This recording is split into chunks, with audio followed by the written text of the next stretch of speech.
Long ago, in a valley carved by rivers and crowned with mountains, there lived a maiden named Adanna.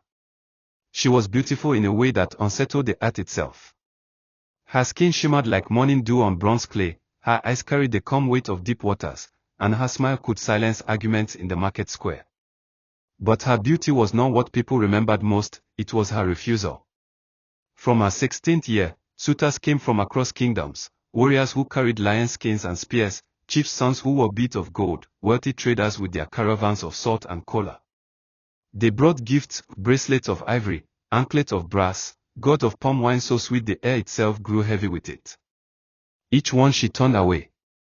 To the warrior she said, "Your strength belongs to the battlefield, not to me."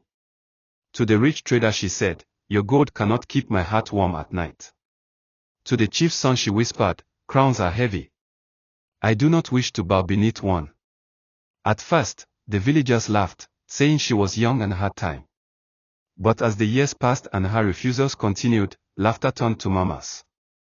"She is too proud," some said. "She will wither alone," others muttered. And the elders shook their heads, warning that the gods do not smile upon a heart that rejects all men. Still, Adanna's resolve never faltered. "I will not marry for wealth, nor for strength, nor for titles," she would say. "If I marry, it must be for something greater." No one knew what greater meant. One evening, when the moon rose swollen and red like an angry eye, a stranger entered the village. He walked with quiet steps, carrying no gifts but a flute carved of blackwood. His face was handsome, his skin smooth, his eyes steady yet strange, as though they looked past men into the marrow of their souls. When the villagers asked his name, he only smiled. When they asked his lineage, he remained silent. When they asked his purpose, he lifted the flute to his lips.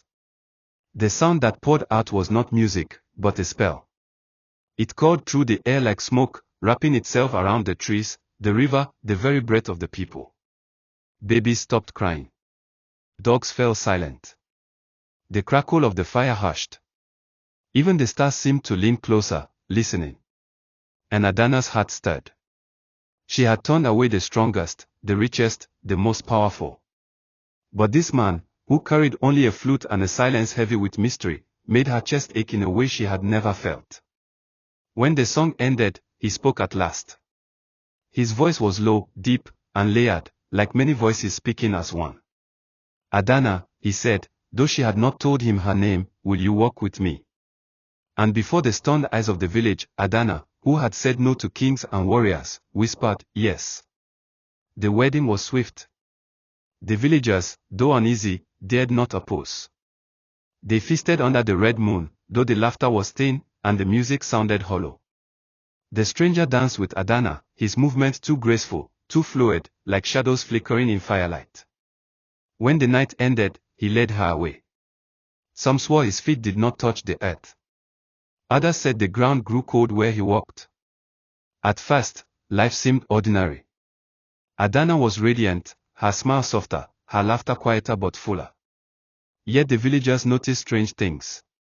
At night, shadows in Adanna's hut seemed too many, moving when no lamp burned. Her husband's reflection never showed in water.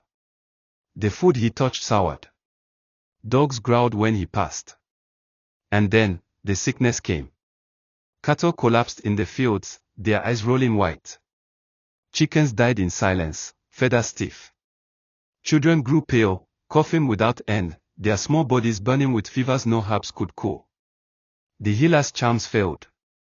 The priestess's sacrifices brought no relief. Panic grew like fire. At last, the oldest elder, bent and frail as an ancient tree, went to Adanna. His voice trembled as he said, "Child, you have taken something not of flesh as your husband. His shadow belongs to the spirit world. Until he is gone, this curse will remain." That night, Adanna confronted him. She waited until he entered the hut, until the shadows swirled around him. Her voice shook. "Who are you?" For a moment, he was silent. Then he smiled, too wide, too sharp.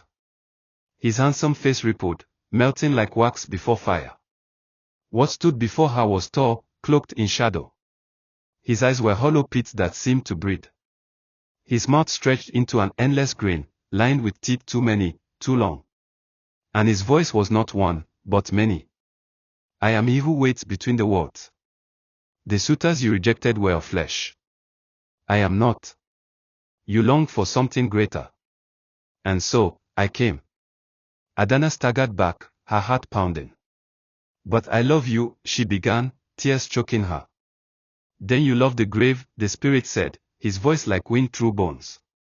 For I am not life, but the hunger that ends it. You are mine.